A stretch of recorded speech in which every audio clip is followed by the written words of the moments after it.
Hello guys, this is me Noble Man once again. আজকে আমরা যাচ্ছি হচ্ছে হিট কেভ এক্সপ্লোর করতে। আমরা যাবো হচ্ছে গোসল করতে হিট কেভে। আজকে ফ্রাইডে, তো আমরা সকাল সকালই রওনা দিছি কজ তাপমাত্রা অনেক বেশি, দুপুরে গেলে অনেক প্যারা লাগবো আর নামাজও পড়তে হবে, ওই জন্য তাড়াতাড়ি গেছি যাতে গোসল করে এসে আবার নামাজ পড়া যায়।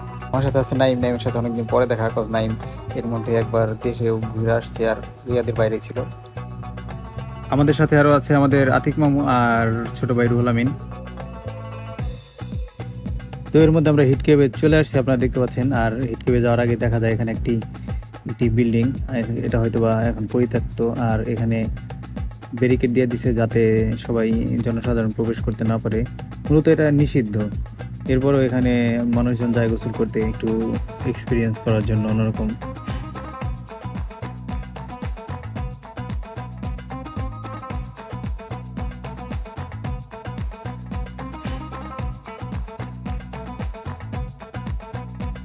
আর এই কেভটি দূর থেকে দেখলে আপনি বুঝতে পারবেন না এটার কি অবস্থা, কজ বাইরে থেকে কিছুই বোঝা যায় না ভিতরে কি আছে। সামনে গেলে আস্তে আস্তে এটা পরিপূর্ণভাবে বোঝা যায় যে কি আছে। আর আমার ধারণা অনুযায়ী বিশ্বের অন্যতম ডেঞ্জারাস কেভের তালিকায় এটি আছে হয়তোবা, কজ এটা প্রায় পাহাড়ের 40 ফিট নিচে অবস্থিত। আর সত্যি কথা বলতে এই পর্যায়ে এসে একবার আমার মনে হয়েছিল যে না, আমার দ্বারা সম্ভব না, আমি যাইতে পারবো না সামনে, কজ পাহাড়টা খুব ভয়ঙ্করভাবে দেখাচ্ছিল। আর এখানে আসলে আপনি বুঝতে পারবেন, দূর থেকে হয়তো বা ভিডিওতে ওইরকমভাবে বোঝা যায় না, তারপর একটু সামনে গেলে আরো বেশি ভয়ঙ্কর মনে হয়।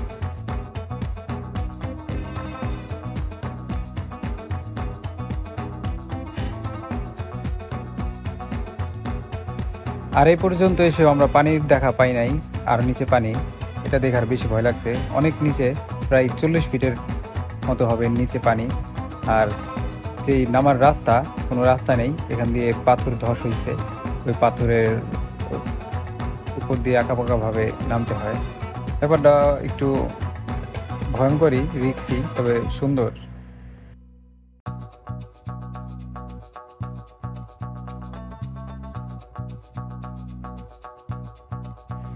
আর এই পর্যায়ে আসার পরেও নামতাছি, এটা হচ্ছে সবচেয়ে সহজ এরিয়া, মানে এই জায়গা ধরতে গেলে এক প্রকারের সমতলই। এরপরে হচ্ছে মূলত ডেঞ্জার জোন।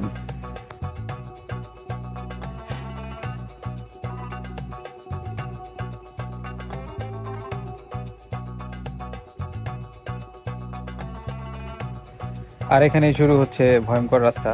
ভয়ঙ্কর বলতে এখানে একটু খাড়া, আর যে জন্য আমাদের অনেক দেখে শুনে নামতে হবে, সবাই সতর্কভাবে নামছি আমরা।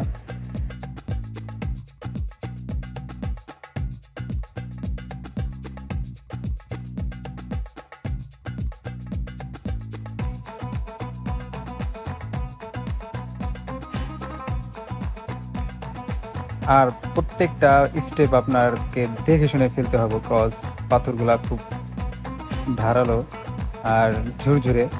যদিও পাথরগুলো অনেক বড়, এগুলো পড়ার সম্ভাবনা নাই, তারপরেও এখানে সরকারে সাইনবোর্ড লাগায় রাখছে যে এখানে সুইমিং বা নিচে নামা নিষেধ, কজ যে কোনো মুহূর্তে পাথর ধস হইতে পারে। আর ভয়ঙ্কর সুন্দর বলতে যা বোঝায় এটা তাই, মূলত এটা হচ্ছে ভয়ঙ্কর সুন্দর। তো এদিকে নামার সময় আমি খুব ভয় পাচ্ছিলাম যে এত গভীর, আর নিচে যদি পড়া যায়। ভিতর থেকে আলাদা একটা ভয় কাজ করতেছে আমার। এক প্রকারের নার্ভাস ফিল করছি। এখানে অনেক নামতে চাই নাই অবশ্য, যেহেতু আসছি এর জন্য নামতে হয়েছে একটু চেক করার জন্য। তবে সুন্দর জিনিস দেখতে হলে একটু ভয়ঙ্কর পরিস্থিতি ফেস করতে হবে।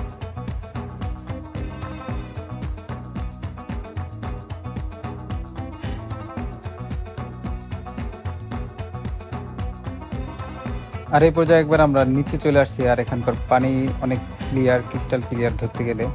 আর নিচে এসে দেখি যে আমরা এখানে দুজন নেপালি গোসল করতেছে, তাদের ওয়াইফকে উপরে বসায় রাখছে, তারা নামে নাই।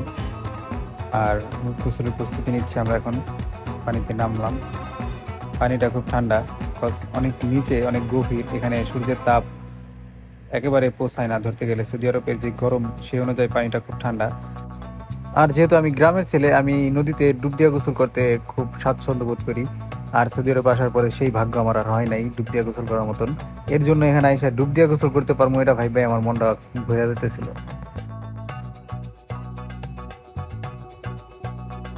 আর পানিতে নেমে পড়ছি গাইজ, খুব ভালো লাগছে, পানিটা খুব ঠান্ডা। আর অন্যরকম একটা ফিলিং কাজ করছে, অনেক দিন যাবৎ সাঁতার কেটে গোসল করতে পারি না। সো যারা যারা সৌদি আরবে আছেন, জেদ্দা দাম্মাম ওইসব অঞ্চল হয়তো বা সাগর আছে, কিন্তু রিয়াদের ভিতরে কোনো ওইরকমভাবে গোসল করার মতন কোনো পরিবেশ নাই। সো এই জায়গায় সবাই দিন শেষে একটু আসে গোসল করতে। আর যেহেতু এখনও প্রায় ঈদের ছুটি চলতেছে, এর জন্য ভালোই মানুষ হয় দেখা যায়। আমরা আসার পরে দেখলাম যে আরও কয়েকজন আসলো, আর আমাদের আগেও কিছু লোক গোসল করে গেছে এখান থেকে।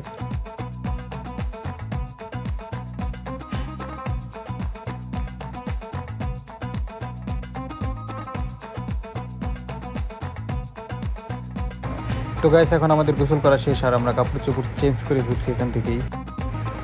আর এখন আমরা উপরে চলে যাব। আর উপরে চলে যাওয়াটার সময় দেখলাম যে ঢালটা আরও বেশি খারাপ মনে হইতেছে, কজ নামার সময় তো দেখছি একরকম, আর ওঠার সময় অন্যরকম, সামনে কিছু দেখা যায় না এরকমভাবে, চোখের সামনে অল্প একটু ভিউ থাকে, আর নামার সময় তো পুরো জায়গাটা দেখা যায়।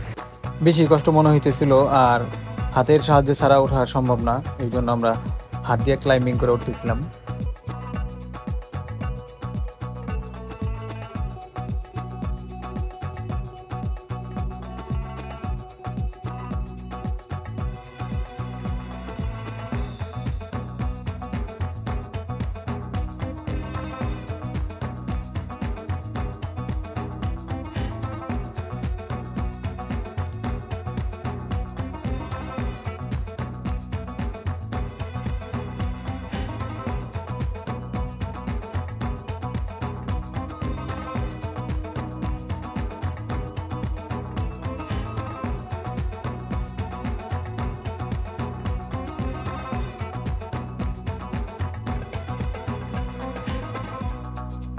আর বিশেষ করে আমরা আরও কিছুক্ষণ গোসল করতাম, কজ অনেক ভয় করছে, জায়গাটা খুবই ডেঞ্জারাস মনে হয়েছে, এর কারণে বেশিক্ষণ সময় দিই নাই, এর জন্য তাড়াতাড়ি করে চলে আসছি।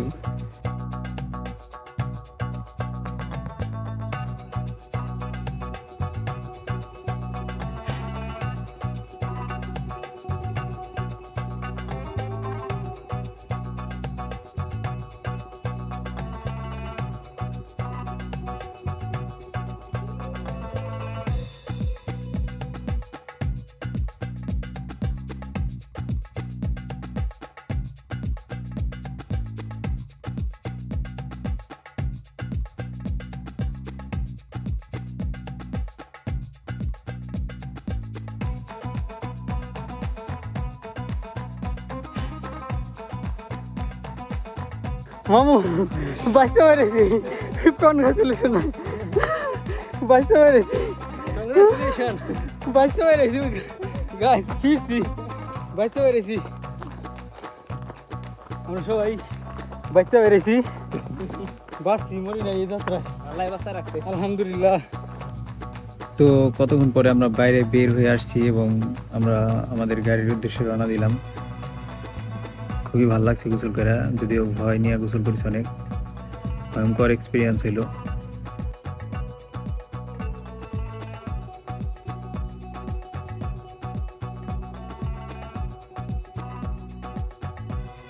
এরপর আমরা গাড়িতে এসে আমরা আমাদের বাসার উদ্দেশ্যে রওনা দিলাম।